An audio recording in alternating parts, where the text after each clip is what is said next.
السلام علیکم ورحمۃ اللہ وبرکاتہ۔ الحمدللہ رب العالمین والصلاة والسلام علی رسول الامین وعلی آلہ وصحبہ ومن تبعہم بإحسان الی یوم الدین، اما بعد۔ اعوذ باللہ من الشیطان الرجیم، بسم اللہ الرحمن الرحیم۔ الم تروا ان اللہ سخر لکم ما فی السماوات وما فی الارض واسبغ علیکم نعمہ ظاہرۃ وباطنہ۔ محترم سامعین و مشاہدین و ناظرین کرام، حمد و صلات کے بعد اللہ رب العالمین نے آیت کریمہ کے اندر بیان فرمایا، کیا تم یہ نہیں دیکھتے کہ اللہ رب العالمین نے تمہارے لیے آسمان اور زمین کی ساری چیزیں مسخر کر دی ہیں اور تمہارے اوپر اپنی ظاہری اور باطنی نعمتیں نچھاور کر دی ہیں، بہت ساری ظاہری اور باطنی نعمتیں عطا کی ہیں۔ اس سے معلوم یہ ہوتا ہے کہ اللہ رب العالمین کے بندے کے اوپر بہت ساری نعمتیں ہیں۔ اگر بندہ شمار کرنا چاہے اللہ رب العالمین کی نعمتوں کا تو کبھی نہیں کر سکتا ہے۔ لہذا ایک بندے کے اوپر لازم اور ضروری ہے کہ جب اللہ رب العالمین کی اتنی ساری نعمتیں ہمارے اوپر ہیں تو ہم صرف اور صرف اپنے رب کی عبادت کریں، اپنے رب کی عبادت کے ساتھ کسی اور کو شریک اور ساجی نہ ٹھہرائیں۔ اور اسی مقصد کے خاطر اللہ رب العالمین نے جن و انس کو پیدا بھی کیا ہے۔ بیان فرمایا، وَمَا خَلَقْتُ الْجِنَّ وَالْإِنسَ إِلَّا لِيَعْبُدُونَ، کہ ہم نے انسانوں اور جناتوں کو صرف اپنی عبادت کے لیے پیدا کیا ہے۔ لہذا انسان کو چاہیے کہ اپنے رب کی خالص عبادت کرے، اپنے رب کی عبادت کے ساتھ کسی کو شریک اور ساجی نہ ٹھہرائے۔ لہذا ہم یہ جانیں گے کہ عبادت کسے کہتے ہیں۔ عبادت کہتے ہیں کل ما یحبہ اللہ ویرضاہ من الاقوال الظاہرہ والباطنہ، کہ ہر ظاہری اور باطنی قول و فعل جس سے اللہ رب العالمین خوش ہوتا ہو اور جسے اللہ رب العالمین پسند کرتا ہے، یہ عبادت ہے۔ اور عبادت ظاہری بھی ہیں اور عبادت باطنی بھی ہیں، یعنی ظاہری عبادت جسے ہم دیکھتے ہیں، جسے ہم سنتے ہیں، اور باطنی عبادت جس کا تعلق دل سے ہوتا ہے،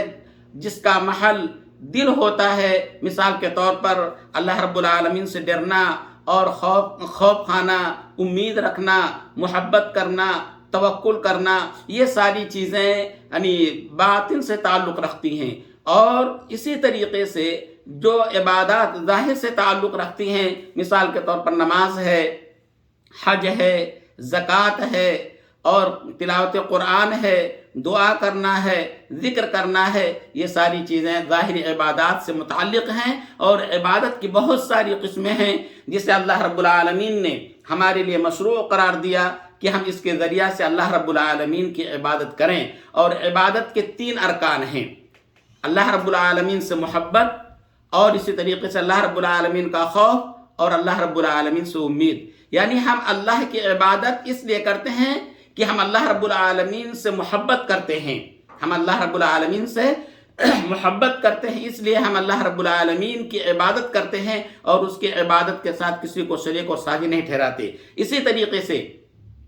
ہم اللہ رب العالمین سے خوف کھاتے ہیں، ڈرتے ہیں کہ اگر ہم اللہ رب العالمین کی اطاعت و بندگی نہیں کریں گے، اللہ رب العالمین کے اوامر کو نہیں بجا لائیں گے تو اللہ رب العالمین ہمیں عقاب دے گا، اللہ رب العالمین ہمیں سزا دے سکتا ہے۔ لہذا ہم اللہ رب العالمین کی اطاعت و بندگی کو بجا لاتے ہوئے اللہ رب العالمین کی اطاعت کرتے ہیں، اللہ رب العالمین کی عبادت کرتے ہیں۔ اسی طریقے سے جو بھی عمل ہم کر رہے ہیں،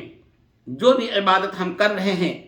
ہمیں اللہ رب العالمین کی ذات سے یہ امید بھی ہوتی ہے کہ اللہ رب العالمین ہمارے اس عمل پر، ہماری اس عبادت پر اللہ رب العالمین اجر و ثواب سے نوازے گا۔ لہذا معلوم یہ ہوا کہ عبادت کے اندر ان 3 بنیادی چیزوں کا پایا جانا بہت ضروری ہے، محبت اور اللہ رب العالمین کا خوف اور اسی طریقے سے امید۔ اور قرآن کریم کے اندر اللہ رب العالمین نے بیان فرمایا، والذین آمنوا اشد حبا للہ، کہ مومنین جو ہیں وہ سب سے زیادہ اللہ ہی سے محبت کرتے ہیں۔ اسی طریقے سے خوف اور رجا کی جو دلیل ہے قرآن کریم کی یہ آیت وَادْعُوهُ خَوْفًا وَطَمْعًا، کہ وہ اللہ رب العالمین کی عبادت ڈر اور اسی طریقے سے امید کے ساتھ کرتے ہیں۔ اور مومنین اور صالحین کے تعلق سے اللہ رب العالمین نے بیان فرمایا وَأَنَّهُمْ كَانُوا يُسَارِعُونَ فِي الْخَيْرَاتِ وَيَدْعُونَنَا رَغَبًا وَرَهْبًا، انہم کانوا یسارعون فی الخیرات ویدعوننا رغبا ورہبا، کہ وہ لوگ اللہ رب العالمین کو یعنی یہ لوگ تیزی کے ساتھ بھلائی کے کاموں میں بڑھتے ہیں اور اسی طریقے سے اپنے رب کو خوف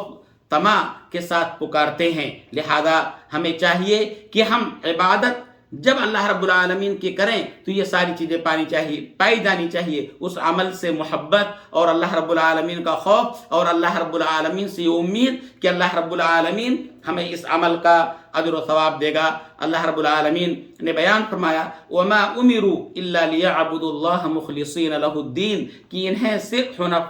انہیں صرف یہی حکم دیا گیا ہے کہ دین کو خالص کرتے ہوئے یکسو ہو کر کے صرف اور صرف اللہ رب العالمین کی عبادت کریں۔ اسی طریقے سے جو بھی عبادتیں ہم کرتے ہیں اس کے لیے دو شرط کا پایا جانا ضروری ہے، تبھی وہ عبادت اللہ رب العالمین کی بارگاہ میں قابل قبول ہوگی۔ پہلی شرط یہ ہے کہ اس عمل کے اندر اخلاص ہو، یعنی وہ عمل ہم خالص اللہ رب العالمین کی رضا جوئی اور اس کی خوشنودی کے لیے کر رہے ہوں، اس عمل کے اندر ریاکاری، سمعہ اور شہرت نہ پایا جاتا ہو۔ اور اسی طریقے سے دوسری شرط یہ ہے کہ وہ عمل اللہ کے رسول صلی اللہ علیہ وسلم کی سنت کے موافق ہو، جس طریقے سے اللہ کے رسول صلی اللہ علیہ وسلم نے کیا یا کہا ہے اسی طریقے سے ہمیں وہ عمل کرنا ہے۔ اس عمل کے اندر ذرہ برابر زیادتی یا